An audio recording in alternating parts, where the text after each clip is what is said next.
Hello everyone, welcome to this class. मैं हूं DK Singh और आज मैं एक्सप्लेन करूंगा एक्सरसाइज 13.9 का क्वेश्चन नंबर 2 और 3। यह जो एक्सरसाइज है यह एनसीईआरटी स्टैंडर्ड 9 का एक्सरसाइज है। इसके पहले वाला 9th क्लास के वीडियो मैंने इसी एक्सरसाइज का क्वेश्चन नंबर 1 को एक्सप्लेन किया था, जिसका लिंक मैं इसके डिस्क्रिप्शन में दे दूंगा, आप उसे वॉच कर लेंगे। तो चलिए आज के इस क्लास को शुरू करते हैं।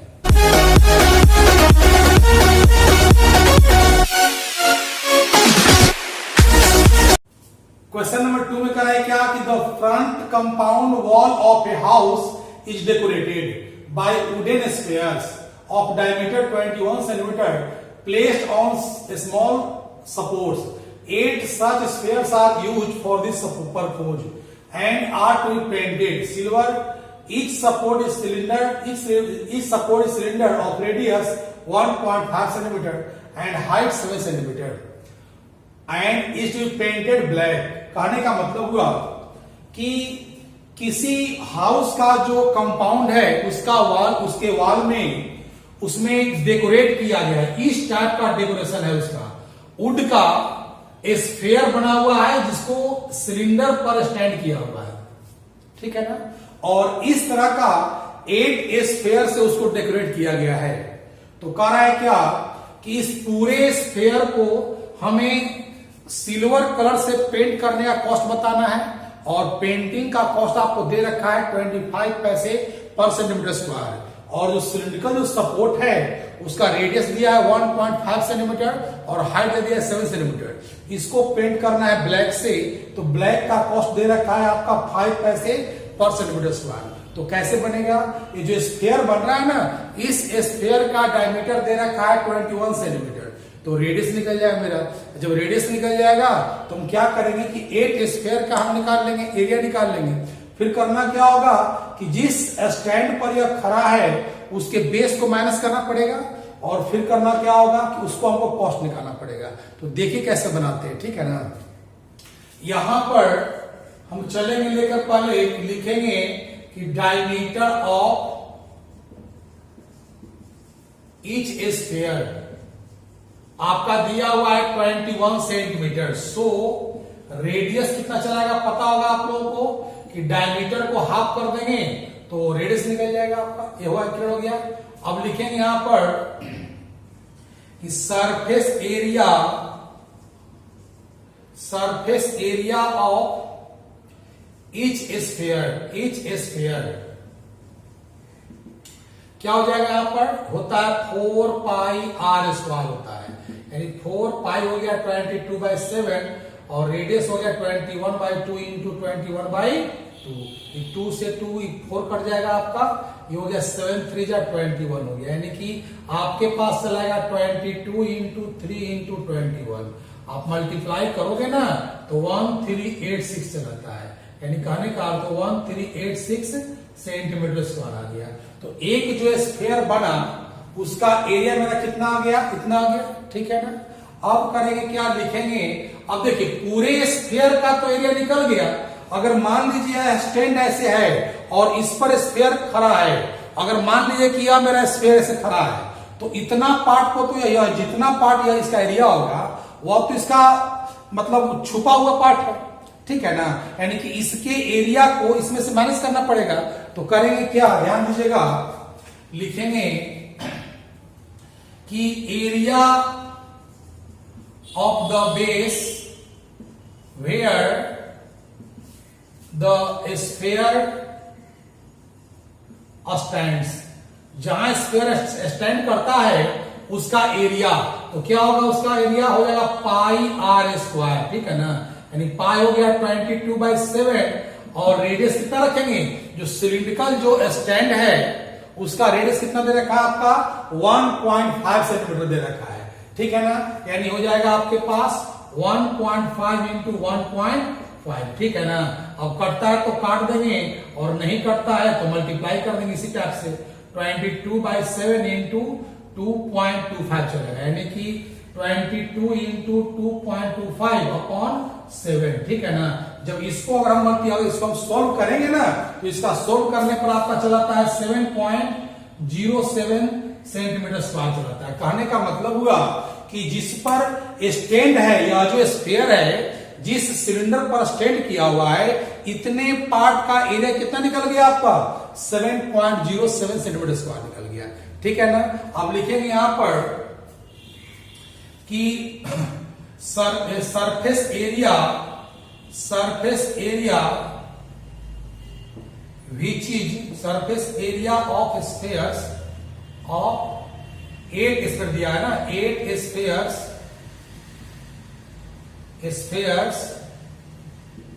which to be painted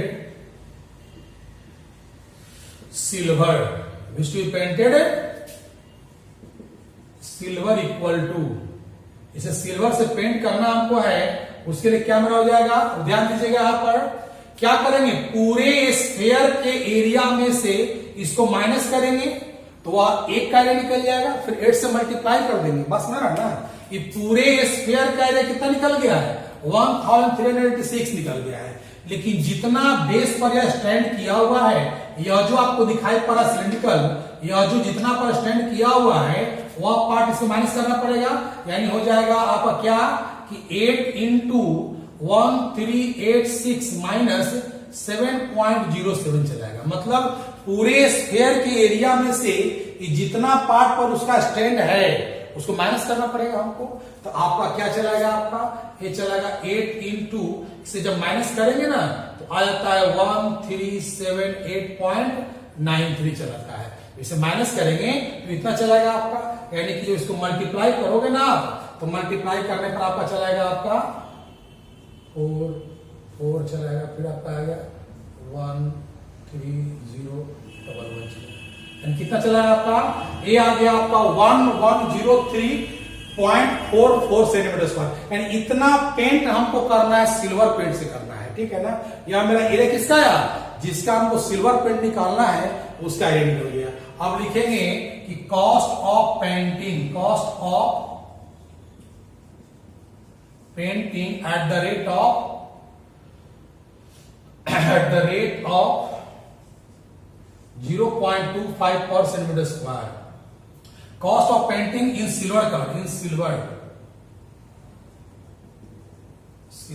color क्या हो जाएगा आपका, इसको मल्टीप्लाई कर देंगे तो आ जाएगा आपका 11031.44 और इंटू आया कितना आपका 0.25 चला है, क्योंकि 25 पैसे ना दे रखा है, तो इसको मल्टीप्लाई कर देंगे। जब मल्टीप्लाई करोगे ना आप तो आ जाता है आपका 2757.86 चलाता है, इतना चला है 2757.86, यानी कि उस पूरे स्फीयर को पेंट करने में इतना कॉस्ट मेरा आ जाएगा। तो सिल्वर कलर में पेंट करने का तो मेरा कॉस्ट निकल गया। अब कहता है क्या कि हमको जो स्टैंड है, जो सिल्वर कलर का जो स्टैंड बना हुआ है उसको पेंट करना है। तो उसका कैसे करते हैं, थोड़ा सीरियस करते हैं इसको। तो सिल्वर पेंट करने का कॉस्ट तो निकल गया मेरा। अब क्या करना है, क्या स्टैंड को करना है ब्लैक कलर में करना है। तो लिखेंगे यहां पर कि radius of each cylindrical stand करते, सिलिंड्रिकल स्टैंड कितना दे रखा है आपका 1.5 सेंटीमीटर, और हाइट कितना दे रखा है, हाइट हो गया आपके पास 7 सेंटीमीटर। ठीक है ना। तो लिखेंगे कि CSA, क्योंकि ये दोनों बेस के साथ क्लोज है, क्योंकि बाहरी वाला पार्ट तो हमको कट करना होगा। ए पार्ट ऐसे है तो यहां से यहां तक कट करेंगे तो CSA निकल आता है आपका। तो लिखेंगे कि CSA of each cylindrical stand आपका क्या हो जाएगा, आपका 2πRH, यानी 2 इंटू पाई कितना 22/7 हो गया, रेडियस हो गया 1.5, कितना 7 हो गया, तो 7 कट गया, 2 इंटू 20 2 इंटू 1.5 मल्टीप्लाई करेंगे ना तो 66 सेंटीमीटर स्क्वायर चलाएगा। कहने का अर्थ हुआ कि एक स्टैंड का तो निकल गया। अब लिखेंगे surface area of 8 cylindrical stand. तो सरफेस एरिया है 8 सिलिंड्रिकल का, उसका निकाल लेंगे तो क्या हो जाएगा आपका, 8 इंटू ए का कितना है 6 नया है, यानी आपका चलाएगा कितना, आपका चलाएगा 8 6 48 कैरी किया 4 और 5 28 चलाएगा। यानी कहने का मतलब हुआ कि 8 सिलिंड्रिकल स्टैंड का कितना एरिया आ गया, इतना एरिया आ गया। अब तो इसको पेंट करना है तो लिखेंगे यहां पर कि cost of painting at the rate of 5 पैसे पर सेंटीमीटर स्क्वायर इक्वल टू कितना हो जाएगा 528 इंटू 0.05 पैसे दिया ना, 5 पैसे का मतलब क्या हो 0.05 हो गया।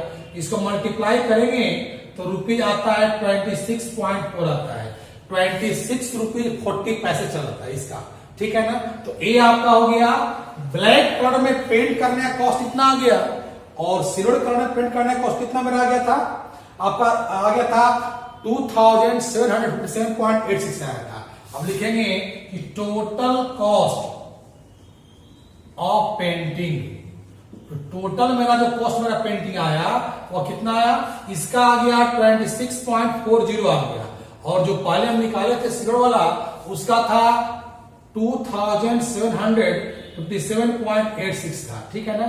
इसको ऐड कर देंगे ना तो इसको ऐड करने पर आता है 2784.26 आता है अप्रोक्सीमेट, यानी कहने का अर्थ हुआ कि 2000 रुपीज 2784.26 आपका आ गया, अप्रोक्स आ गया आंसर, यानी इतना रुपया मेरा कॉस्ट आएगा, ठीक है ना। तो ए हो गया solution of question number 2। Question number 3 में कह रहा है क्या कि the diameter of a sphere is decreased bye 25%, by what percent does it's curve surface area decrease. कह रहा है किसी स्फीयर के डायमीटर को अगर हम 25% डिक्रीज कर देते हैं, कम कर देते हैं, तो उसका सरफेस एरिया, याद रखिएगा कि स्फीयर का कर्व सरफेस और टोटल सरफेस दोनों एक ही होता है, उसके एरिया में कितना परसेंट का डिक्रीजमेंट आएगा वो पूछ रहा है, ठीक है ना। तो आपको याद होगा मैंने कहा था कि सरफेस स्फीयर रहेगा तो पहले क्या लेना होगा, रेडियस लेना होगा आपका, इसमें डायमीटर दे रखा है तो डायमीटर पहले मान लेंगे। तो लिखेंगे क्या इसमें, ध्यान दीजिएगा, लिखेंगे कि let the diameter of a sphere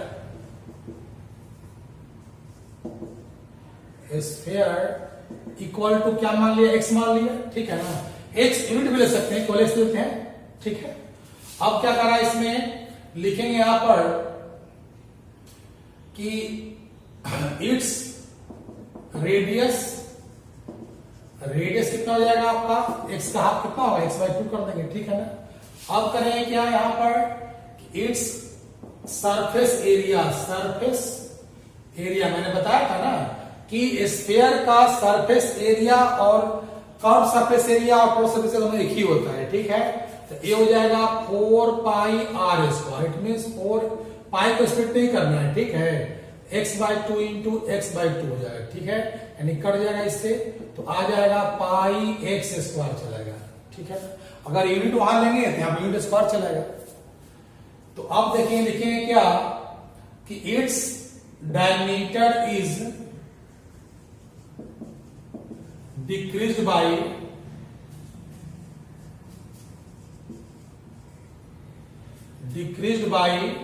25%। So new diameter कितना हो जाएगा, इसका न्यू डायमीटर हो जाएगा आपका, डिक्रीज करने का तो x माइनस एक्स इंटू 25%, याद है ना। अगर इंक्रीज करते थे आप प्लस करते, डिक्रीज करेंगे देखा करेंगे माइनस कर देंगे, तो आपका सोल्व करने पर आया x माइनस एक्स इंटू 25/100 चलेगा, ठीक है। इसको सोल्व करेंगे ना हम लोग तो आ जाता है 75x/100, यानी कि 25 3 जा 25 4 जाए 3x/4 चलाया। तो न्यू जो आपका डायमीटर होगा वो कितना होगा, 3x/4 हो जाएगा। अब लिखेंगे new radius, so new radius निकाल लेंगे। जब न्यू रेडियस निकालेंगे तो उसका हाफ कर देंगे ना, 2 से डिवाइड कर देंगे, यानी 3x/4 इंटू 2 3x/8 चलाया। जब मेरे पास न्यू रेडियस आ गया तो न्यू एरिया भी आएगा, लिखेंगे कि न्यू सरफेस एरिया क्या होता है 4 पाई आर स्क्वायर, यानी कि 3x/8 इंटू 3x/8 दो बार लिखेंगे, ठीक है ना। ये कटेगा तो काट दीजिए, 4 2 जा 8 कट गया। अब तो नहीं कट रहा है तो आ जाएगा आपके पास 9 पाई x स्क्वायर अपॉन 16 चलाया। तो कहने का मीनिंग हुआ कि जो पहले जो मेरा एरिया आया था कितना आया था, पाई x स्क्वायर आया था, ठीक है ना। अब मेरा कितना एरिया आ गया, 9 पाई x स्क्वायर 16 आ गया। तो अब देखते हैं कितना डिक्रीजमेंट होता है। तो लिखेंगे क्या यहां पर कि डिक्रीजमेंट इन एरिया माइनस कर देंगे, यानी क्या हो जाएगा, ये हो जाएगा पाई x स्क्वायर माइनस 9 पाई x स्क्वायर अपॉन 16। सोल्व करेंगे तो आ जाएगा 16 पाई x स्क्वायर माइनस 9 पाई x स्क्वायर, यानी आ जाएगा आपके पास 7 पाई x स्क्वायर बाई 16 आ गया। कहने का अर्थ हुआ कि इतना का डिक्रीजमेंट हुआ, लेकिन हमसे क्या कर रहा है, उसका परसेंटेज निकालने का रहा है। तो कैसे निकालेंगे परसेंटेज, तो यहां लिखेंगे परसेंटेज डिक्रीजमेंट इन एरिया, ठीक है ना। तो इसका क्या होता है, इसका फॉर्मूला बन जाता है आपका कि डिक्रीजमेंट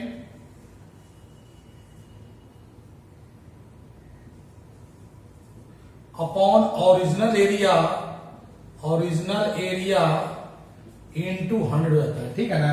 अब क्या करेंगे, इसको परसेंटेज करते हैं, यानी कहने का मतलब हुआ कि पहले उसका एरिया कितना था, पहले एरिया आया था पाई स्क्वायर आया था। जब उसको डायमीटर को डिक्रीज कर दिया तो एरिया कितना आ गया, 9 पाई स्क्वायर 16 आ गया। फिर दोनों का जब मैंने निकाला, डिक्रीजमेंट निकाला तो 7 पाई स्क्वायर 16 आ गया। अब हमको परसेंटेज निकालना है, तो फॉर्मूला क्या इसका बनता है, डिक्रीजमेंट। अब कितना हो रहा है, आपका हो रहा है 7 पाई x स्क्वायर बाई 16, ठीक है ना, अपॉन ओरिजिनल एरिया कितना दिया आपका, पाई x स्क्वायर इंटू क्या हो गया 100, तो हो जाएगा 7 पाई x स्क्वायर, ये यहां चलाएगा 16 पाई x स्क्वायर इंटू 100 चलाएगा, ठीक है ना। ये दोनों तो कट गया, 4 4 जा 16 कट गया और 25 से कट गया, तो 7 इंटू 25 अपॉन 4 आ गया आपका परसेंट में 175/4% आ गया। इसको डिवाइड करेंगे ना तो आता है आपका 43.75% चलता है। यानी कहने का अर्थ हुआ कि अगर किसी स्फीयर के डायमीटर को डिक्रीज करते हैं 25% तो उसके सरफेस एरिया में 43.75% का डिक्रीजमेंट आता है। तो ये एक्सरसाइज आपका खत्म हो गया। अगले वीडियो में किसी और एक्सरसाइज को शुरू करेंगे।